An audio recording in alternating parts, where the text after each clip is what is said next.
durante el mes de noviembre se celebra el Día Mundial del Cáncer de Pulmón.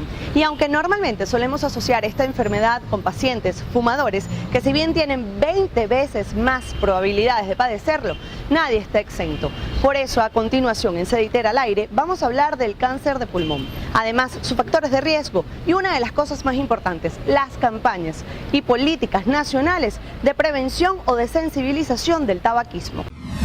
El cáncer de pulmón es el crecimiento de un tumor maligno en los bronquios, que es la parte de la vía aérea que lleva aire desde la boca hasta los pulmones, o en el mismo pulmón, en el tejido pulmonar, en el parénquima pulmonar. Bueno, existen muchos factores de riesgo para el desarrollo de cáncer de pulmón. El más común, el que más asociación tiene de lejos, es el cigarrillo. Entonces, los grandes fumadores se considera que tienen 20 veces más riesgo de desarrollar cáncer de pulmón si se comparan con una persona que nunca ha fumado en su vida.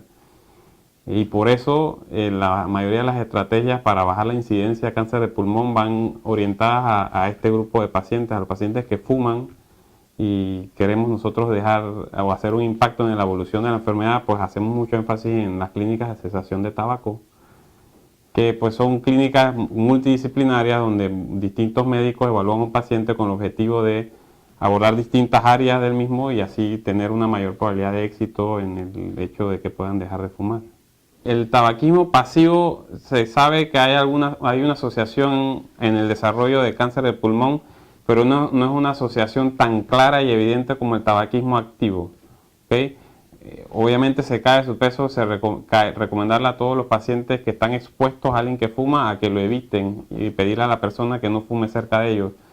Pero realmente el tabaquismo activo es el que ha demostrado categóricamente ser un factor de riesgo para desarrollar cáncer de pulmón. El cáncer de pulmón es una enfermedad un poco traicionera, y lo digo porque pues en la mayoría de los casos no se producen muchos síntomas hasta que la enfermedad está un poco avanzada.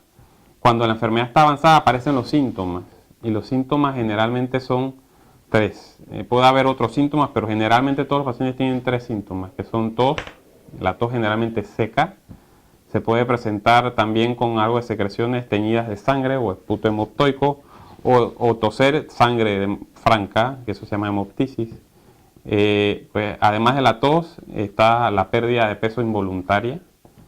Y el último síntoma cardinal de la presentación del paciente con cáncer de pulmón es la falta de aire. O sea, el paciente presenta falta de aire al realizar esfuerzos que habitualmente no tiene problemas en realizar, como caminar una cuadra o subir unas escaleras.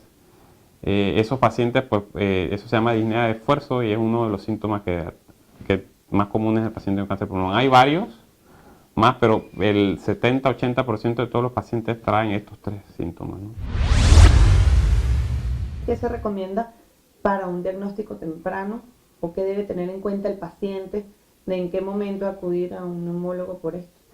Sí, bueno, la mayoría, si el paciente ya es un gran fumador y no se pudo hacer una intervención al inicio de la enfermedad cuando estaba empezando a fumar, pues la idea es atacar a este grupo o buscar en este grupo, que son los que tienen muchos factores de riesgo para desarrollar cáncer de pulmón, y hacerles intervenciones tempranas. O sea, antes que el paciente tenga síntomas, ese paciente, si ya es gran fumador, debe acudir a su médico para hacerle chequeos rutinarios entre 3 y 6 meses, haciéndole estudios de imagen, o ya sea una radiografía de tórax simple o estudios tomográficos para evaluar si existe o no la presencia de alguna lesión en el pulmón.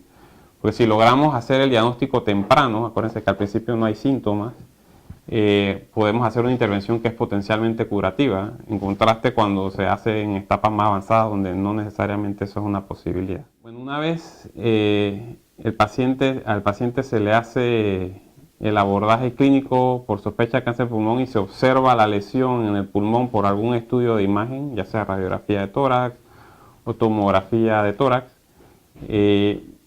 se hacen los métodos diagnósticos o métodos de abordaje diagnósticos para llegar a obtener una muestra del tejido, que es lo que el patólogo tiene que ver en el microscopio para hacer el diagnóstico. Generalmente tratamos de hacerlo menos invasivo porque es mucho más cómodo para el paciente, y estos métodos menos invasivos son dos. Uno es a través de una broncoscopía, que se introduce un endoscopio a la tráquea y luego a los bronquios, a la vía aérea del paciente, y se busca la lesión y se toma una biopsia. Y el otro es a través de radiología intervencionista, porque realizando una punción a través del tórax con una aguja guiado por una imagen de tomografía, se accede a la masa o a la lesión y se toma una biopsia, ¿no? En ambos procedimientos el tejido se lleva a un patólogo para que lo analice y lo interprete, ¿no? ¿Alguno de los dos o ambos se practican aquí en Cediter? La broncoscopía es un procedimiento exclusivo del neumólogo y pues obviamente todos los neumólogos del centro estamos capacitados para realizar broncoscopías, ¿no? ¿Sabía usted que Panamá es ejemplo para Latinoamérica? Pues tenemos de las campañas y políticas de cesación de tabaquismo más importantes y estrictas de la región. El Ministerio de Salud tiene varias clínicas de cesación de tabaco a nivel nacional. La primera, tal vez la más exitosa, es la que se encuentra en el Hospital Santo Tomás, pero hay varias. Y pues una clínica, como ya mencioné, que tiene múltiples médicos de diferentes especialidades. Y pues le dan un enfoque multidisciplinario, pues no solamente es el problema del cigarrillo en los pulmones, también es el área cognitiva, el área de ansiedad que puede tener cualquier paciente que esté tratando de dejar de fumar. Entonces hay nutricionistas, psiquiatras, neumólogos que se encargan de abordar todo esto de manera integral, ¿no? Es imposible saber qué porcentaje de los pacientes que fuman desarrollan cáncer de pulmón. Nosotros podemos saber de los que acuden al médico cuántos tienen cáncer de pulmón y cuáles no, pero hay mucha gente en la comunidad que fuma y nosotros nunca los captamos. Entonces es imposible saber qué porcentaje de los pacientes que fuman desarrollan cáncer de pulmón.